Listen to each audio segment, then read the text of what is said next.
You've been in this town with this stench a long time. Ever seen anything this bad?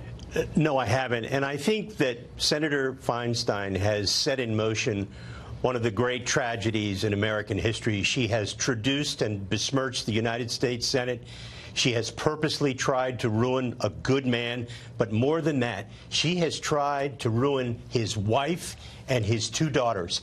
This is a disgraceful performance by the Democratic Party. And let me say this to Mazie Hirono, the Hawaiian senator, Democrat, who told all the men of America to shut up. Tonight, I say to her, shut up, Senator, shut up. I'm sick of you. I'm sick of Dianne Feinstein. I'm sick of Senator Blumenthal and all the Democrats who have one thing in mind. They want power. They thirst for power. And they don't care who they ruin in the process. This is a moment of disgrace for the United States Senate. And if they don't confirm him to the United States Senate, the Republicans will lose the Senate. This is a national disgrace. I have known you for many, many years. You've never told anybody to shut up in your life. Could you imagine anybody saying to any woman ever, shut up, and what the reaction would have been? Yes. And it's just amazing. Sarah. And I'm so sick of the Democrats on this committee, what they are doing, not just to Judge Kavanaugh, to the country. But it's not, and you're absolutely right, but it's also about women. And Tammy Bruce brought up such an important point. These assassination attempts on Kavanaugh and his family, and leaves the rest of the women that actually have a reason to complain, a reason to go to the law. Now they're going to be treated. How are we going to be treated as women after this happened? And so, Sean, I think, here we have a man whose family has been just besmirched, as you said, in the press. He's just ripped apart. And now I think the only thing for us to do is to sit back, let him speak. Let's hear him out. You are innocent until proven guilty in this country. Maura, you were the high school girlfriend. This is the time that all these allegations are being made. You stayed in, obviously you've known him all this time. Did you ever hear of any of this? Is this the person you knew in any way? Never. From the very first accusation, alleged, attack by Dr. Ford, I was surprised. I was skeptical. I didn't believe it.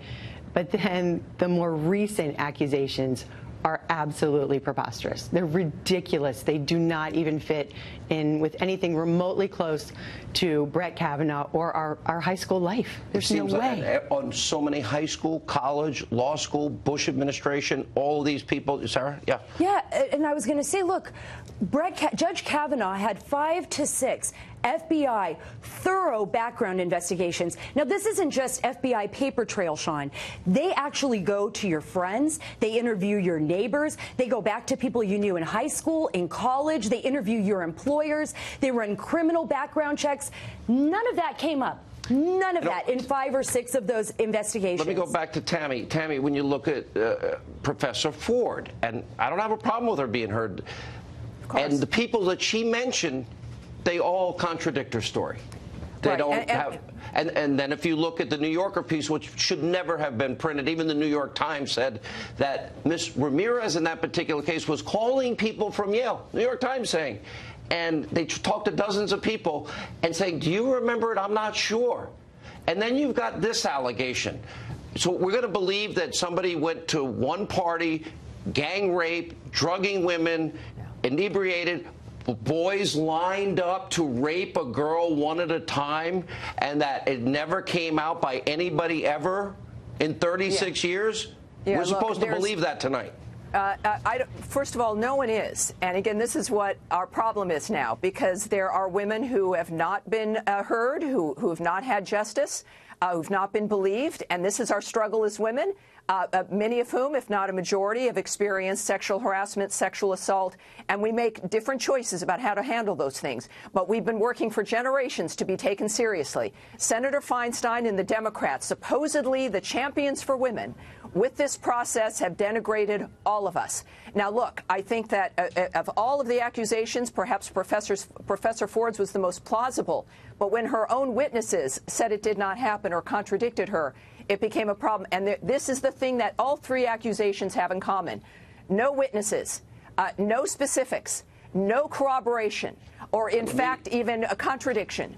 And the inability to corroborate, the inability to do so, all three. Miss Swetnick goes to 10 parties, allegedly, while she's in college, to high school parties where women are gang raped. She never reports it to anybody. She says she's gang raped. She never reports it to anybody. No police report. Look, Dr. Ford, in addition, when you read her biography in the Washington Post, it's a Rorschach test. She's a very troubled woman. She's had a very troubled past. This never happened. This is a figment of her imagination. What will the Republicans do?